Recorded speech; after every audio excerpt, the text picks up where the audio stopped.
નમસ્કાર દર્શક મિત્રો, આપ જોઈ રહ્યા છો કાનાબાર ન્યૂઝ. રાજુલા.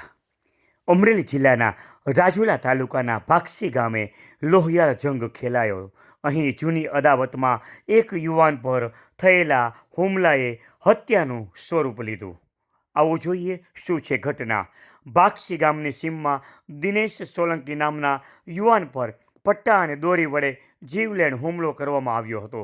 ગંભીર રીતે ઇજાગ્રસ્ત દિનેશને હોસ્પિટલમાં ખસેડાયો હતો, પરંતુ ટૂંકી સારવાર બાદ તેનું મોત નીપજ્યું હતું. પોલીસ તપાસમાં બહાર આવ્યું, આ હુમલા પાછળ પારિવારિક વિખવાદ જવાબદાર હતો.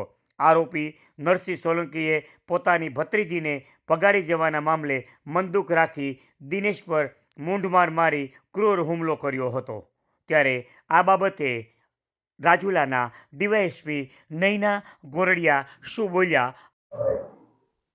રાજુલા પોલીસ સ્ટેશનની અંદર ગઈકાલ તારીખ 21/4/2026 રોજ એક ગુનો દાખલ થયો છે કે જેની અંદર ભારતીય ન્યાય સંહિતા 2023ની કલમ 103(1), 115(2), 352, 54 તથા જીપી એક્ટની 135 મુજબનો એક ગુનો દાખલ થયો છે કે જેની અંદર આ ગુનાની હકીકત એવી છે કે આ ગુનાના કામના જે મરણ જનાર છે, જેનું નામ છે દિનેશભાઈ ટભાભાઈ સોલંકી, જેમણે આ ગુનાના કામના જે આરોપીઓ છે તેમની બહેનને આજથી અગાઉ 1 વર્ષ પહેલા ભગાડી ગયેલ, અને એ બાબતનું જે મરણ જનાર છે તેમજ આ કામના જે આરોપીઓ છે એમના વચ્ચે લાંબા સમયથી એક મનદુખ ચાલતું હતું.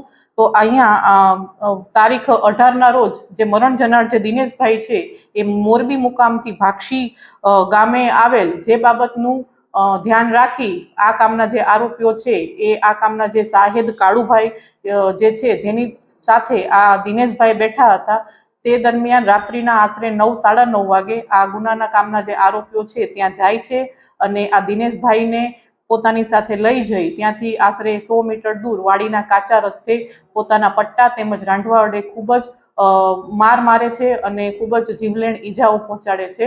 ત્યારબાદ આજે દિનેશભાઈ જે મરણ જનાર છે તે રાજુલાની સરકારી હોસ્પિટલમાં 108ને બોલાવીને દાખલ થાય છે અને સારવાર દરમિયાન તેમનું 2 દિવસમાં મૃત્યુ પામેલ છે. તો એક જે ગુનો દાખલ થયો છે અને હાલ એની તપાસ અહીંયાના એસએચઓ કરી રહ્યા છે અને આ ગુનાના કામના તમામ 3 આરોપીઓને પોલીસ દ્વારા અટક કરવામાં આવેલ છે.